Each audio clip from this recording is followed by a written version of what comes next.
Coke විඳින්න ජීවිතේ රැඳෙන්න. Angie අපේ නම් වර්ල්ඩ් කප් හොප්ස් එක ඉවරයි. ඉතින් තව වර්ල්ඩ් කප් එකකින් නොක්ඩ් අවුට් වුණා. මම දැන් බොහොමත්ම කනගාටුයි. මොකද මේ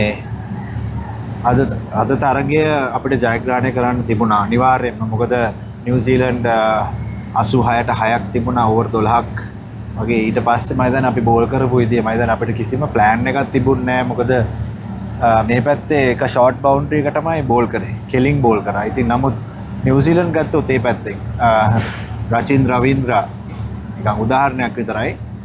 ඔහු ෂෝට් බවුන්ඩරි එකට ගහන්න දුන්නෙම නැහැ. මොකද ඔහු දැනගත්තා ඒක ඔහු මම හිතන්නේ විකට් එක එළියට බෝල් කරා. ඉතින් හොඳ ප්ලෑන් එකක් තිබුණා.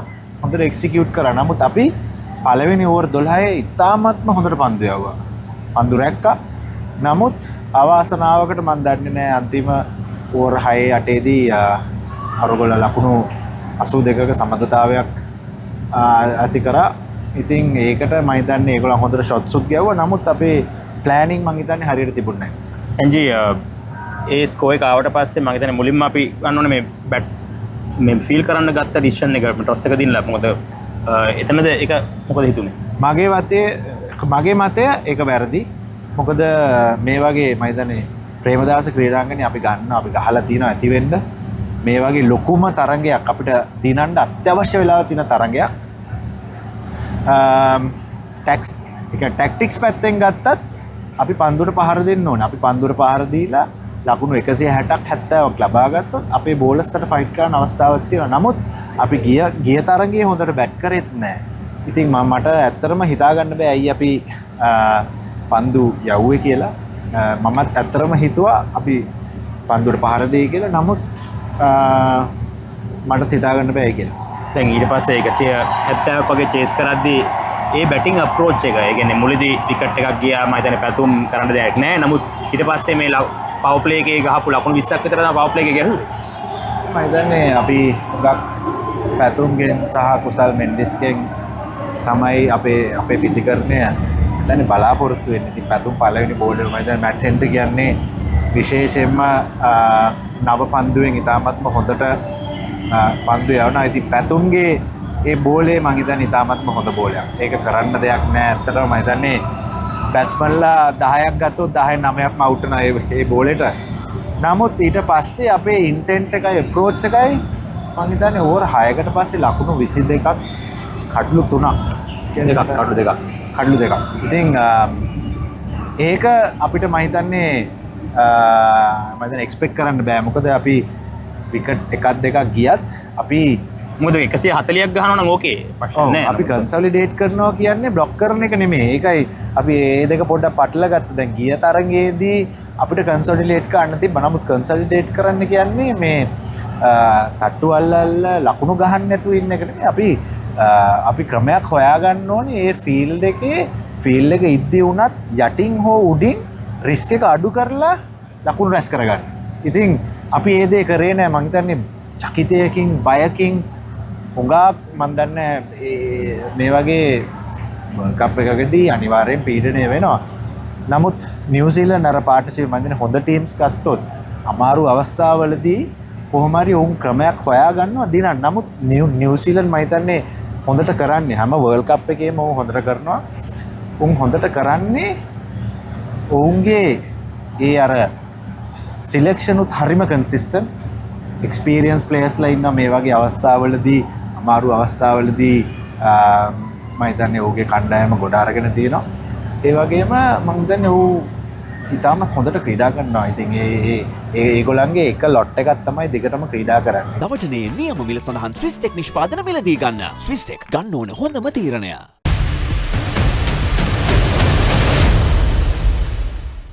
දැන් ඔයත් සහභාගී වෙච්ච අවසන් ලෝක කුසලාන ගත්තත් ඒ කියන්නේ 2014න් පස්සේ අපිට හොඳට කරන්න බැරි වුණා. දැන් මේ ලෝක කුසලානේ හෝම් වර්ල්ඩ් කප් එකක් ඒකෙත් අපි අවාසනාවන්ත ලෙස දැන් නොක් අවුට් වෙලා තියෙනවා. ඒතකොට මොකක්ද වෙලා තියෙන්නේ මේ? අපේ ටැලන්ට් නැද්ද මොකක්ද මේ? මටත් හිතා ගන්න බෑ ඇත්තටම. මම හිතන්නේ කොහොමත්ම කනගාටුයි.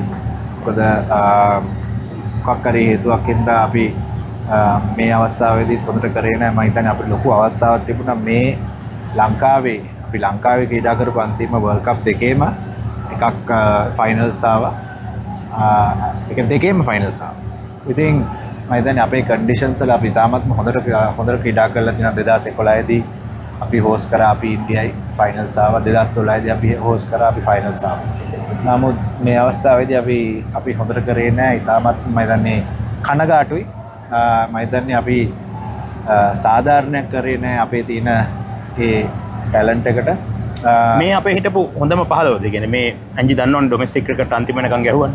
ඊට වඩා අපිට හොඳ ක්‍රීඩකයෝ හිටියද එළියේ? මම හිතන්නේ සිලෙක්ෂන් පැත්තෙන් ගත්තොත් නවක සහ ජේෂ්ඨ කියන ඒ දෙකක් තිබිය යුතුයි කණ්ඩායමේ සංයුතිය ගත්තොත්.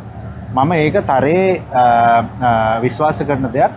වර්ල්ඩ් කප් එකක් බයිලැටරල් සීරීස් එකක් ගන්නවා වගේ නෙමෙයි වර්ල්ඩ් කප් එකක් ක්‍රීඩා කරනකොට අපි 2014 අපි දින්නේ හසම් මහේල සංගක්කාර ටීඑම් ඩිල්ෂාන් টপ 3 එකේ හිටියේ. හරි. එතකොට ඒගොල්ලන් පළවෙනි බෝල්ලන් 6ව ගහන අය නෙමෙයි. නමුත් ඒගොල්ලන්ගේ පරිණතභාවය උපරිමයෙන්ම යොදාගත්තා අපිට ඒ තරඟාවලිය ඒ ලෝකෝසලානේ ජයග්‍රහණය කරා. 96 ලෝකෝසලානේ ගත්තොත් අපි ජයග්‍රහණය කරේ අර්ජුනයි අරවින්දයි සංගුරුසිංහ උෂාන් මානා මන්දා තිලකරත්. ඒ කියන්නේ එතන තිබුණා හොඳ සංයුතියක්. සංයුතිය කියන එක මම තරේ විශ්වාස කරන දෙයක් තමයි මං හිතන්නේ වයසවල් ගැන හිතන්න හොඳ නැහැ.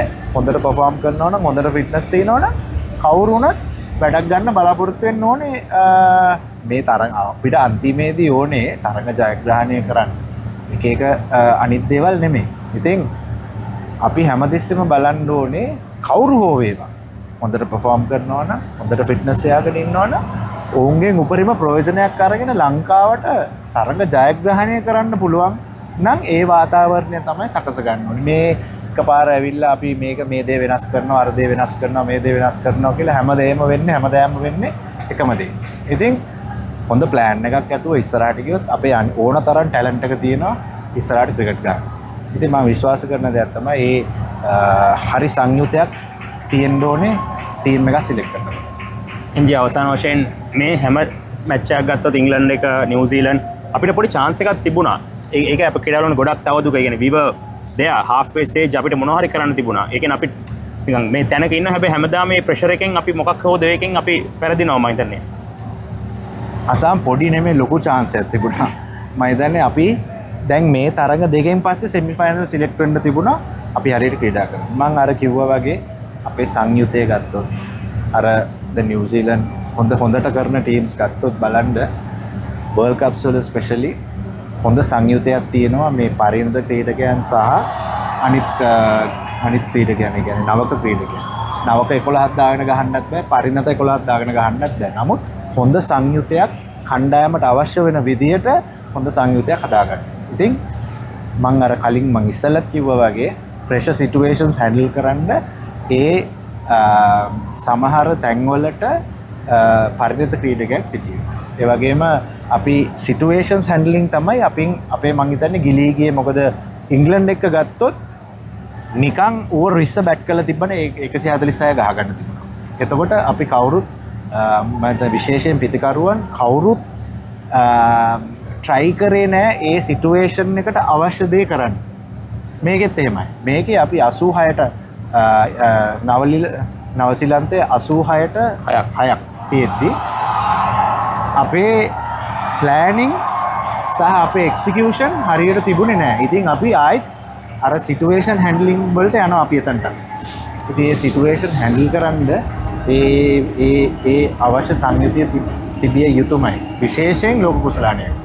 කොම්බෑන් ගිණුමක් විවෘත කරලා ජීපේ එක්ක පහසුවෙන්ම ගෙවීම් කරන්න. කෝක් විඳින්න ජීවිතේ රැඳෙන්න.